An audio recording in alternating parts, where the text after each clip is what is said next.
ABS-CBN, true nga ba ito ang kanilang plano at ginawa para kay Catherine Bernardo at Daniel Padilla? So yun ang ating pag-uusapan maya-maya lang. So but before that, if you haven't subscribed yet to my YouTube channel, please don't forget to like, share, and subscribe at hit mo na rin ang notification bell for more showbiz updates. Eto na, mabilis na sumabog sa social media ang mga haka-haka tungkol sa programming ng ABS-CBN Studio at scheduling ng kanilang primetime series, ang serye at program scheduling context. Yung incognito ni Daniel Padilla, Richard Gutierrez at iba pa ay napanood at naging matagumpay ang kapamilya action drama na ito matapos ipalabas ang unang season mula January hanggang July 2025. Patuloy ang pagbuo ng mga bagong proyekto sa ilalim ng Star Creatives ABS-CBN at ito naman pong si Catherine Bernardo na Someone Someday, kasama po si James Reid, si Maha Salvador. Ang comeback teleserye ni Catherine Bernardo ay pumatok ito sa primetime lineup at nagtala ng napakataas na viewership sa Kapamilya Online Live sa YouTube. So dahil po dito, marami pong mga speculation na nagkakalat patungkol sa bagay na ito kasi parang unang in-announce na magkakaroon ng Incognito Part 2, Season 2. Kasi pagkatapos sila magpahinga, ganun nga. Tapos biglang lumitaw na si Catherine Bernardo pala yung unang maglalabas ng teleserye ng kanyang series na Someone Someday. So ito po yung isa sa mga reality check time slot, scheduling, pagpo-program ng magkakahiwalay na air dates o time slot para sa malaking proyekto ay karaniwang ginagawa ng network upang hindi mag-agawan sa rating at makakuha ng maximum viewership ang bawat show. So yung business over personal strategic programming decision ito para sa prime time slot, hindi lang batay sa personal drama, kasi alam naman natin na pagkatapos maghiwalay ng Katniel, nagkaroon po ng fan si Catherine, nagkaroon ng fan si Daniel, so nagkaroon ng split, so dahil po talagang ayaw nila na magkaroon ng comparison, magkaroon ng agawan sa ratings, mas priority ng ABS-CBN ang teleserye or serye ni Miss Catherine Bernardo. So dahil po dito, ito po yung kanilang programming decision ito para sa prime time slot, hindi lang batay sa personal drama nila.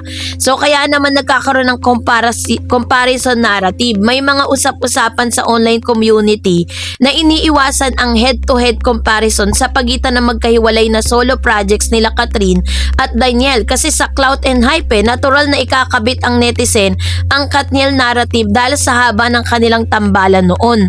Magkakaroon po yan ng comparison, ay mas mataas yung rating ni Daniel, mas mataas yung rating ni Catherine.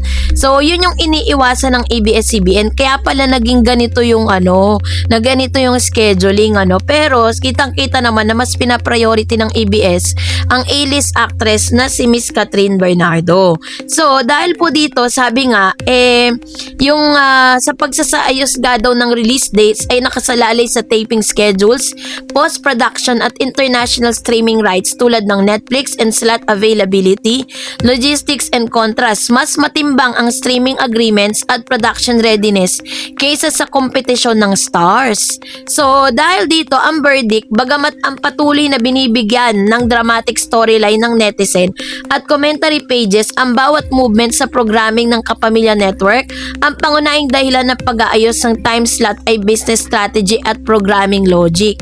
Yung layunin kasi ng ABS-CBN ay masiguro na makakakuha ng magandang rating, commercial spots at streaming engagement ang parehong malalaking project. So ang realidad at ebolusyon ng karera ni Catherine Bernardo at Daniel Padilla ay patuloy na sinusubaybayan ng publiko matapos ang kanilang opisyal na paghiwalay. Kaya naman yung malalimang pagsusuri natin sa bagong direksyon ng kanilang proyekto at sa mga strategy sa likod ng programming network. So ang evolution ng Katniel paradigm shift sa loob ng 11 years. Ang Katniel ay hindi lang isang tambalan kundi ang pambansang haligi ng kapamilya drama. Mula sa Princess and I hanggang sa huling serye na Too Good to be True, nakaangkla sa kanilang alyansa ang malaking bahagi ng primetime ratings. Nang mag-announce sila ng opisyal na hiwalayan noong November 2023, kinakailangan ng media conglomerate na ayusin ang kanilang matagal ng blueprint or old strategy from 2012 to 2023. Kaya naman nagkaroon ng joint franchise and romantic tropes sa new strategy ng 2024 up to the present. Nagkaroon po sila ng solo, multi-genre branding and independent lineups.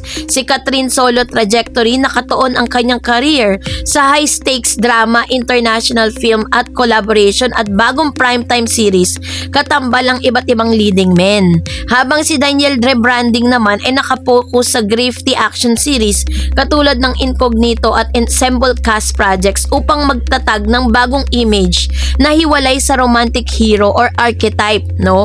Bakit iniiwasan ng head-to-head sa primetime? Maraming haka-haka sa social media na sinasadya ng network management na ibahin ang mga air dates at time slot ng kanilang respective projects upang maiwasan ang direktang tapatan or factor network strategy production and logic gen si social media commentaries, viewers fatigue and cannibalization. Ang pagpapalabas ng dalawang magkaibang proyekto ng dating magkatambal ng sabay o magkasunod ay pwedeng maghati sa viewership. Iniiwasan lang nila ang comparison sa post sa TikTok at X para walang bangayan ang fans at yung tinatawag na ad revenue optimization. Mas nagagamit ng mga advertisers ang kanilang budget kung magkakahiwalay ang magagandang slot ng dalawang malalaking A-list stars. Gusto lang nilang ma-maximize ang clout at engagement ng bawat show. Kaya naman yung international streaming rights at yung mga project ay may magkakaibang kontrata sa mga OTT or platform tulad ng Netflix at iWantTFC na may sariling release calendars.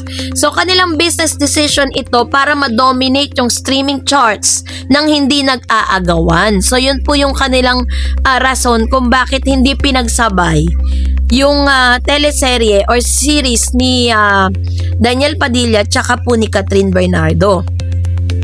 So, ang pangkalahatang verdict, ang pag-aayos ng time slot, no, na taping schedule sa mga bagong project ni Catherine at Daniel ay hindi isang uri ng personal na pag-iwas mula sa management, kundi ito isang maingat na business and brand protection strategy sa kasalukuyang media landscape. Kasi nga, 'di ba, ang pangunahing layunin ng network ay protektahan ang solo commercial viability ng dalawang pinakamalaking artista sa kanilang henerasyon. Habang sinisigurong kumikita ng husto ang bawat palabas, bagong update ng Katniel at Catherine Bernardo at Padilla, nakakatulong ang bidyong ito na nagbibigay ito ng karagdagang konteksto sa pinakabagong balita at usap-usapan online hinggil sa karera ni Catherine at Daniel Padilla. Pero sa ngayon ay nananatili na masaya si Catherine sa kung ano man yung meron siya ngayon, kung may karelasyon man siya or wala. Well, yun ay kanya pong rights para itago. Si Daniel naman bunyag naman po yung kanyang relationship with Miss Kyla. Relasyon kay Kyla Estrada, na anak po ni Miss Janice Tevelin and Mr. John Estrada. Kaya naman, wag na tayo magtaka kung bakit hindi magkasabay yung kanilang serye. Ayaw nila na magkaroon ng malaking conflict. So kayo po, anong niyang saloobin patungkol dito, mag-comment kayo sa comment section. And that's it for today. For more videos and updates, please don't forget to like and subscribe, and please don't forget to follow my Facebook page, Dareds TV and Dareds channel. God bless everyone.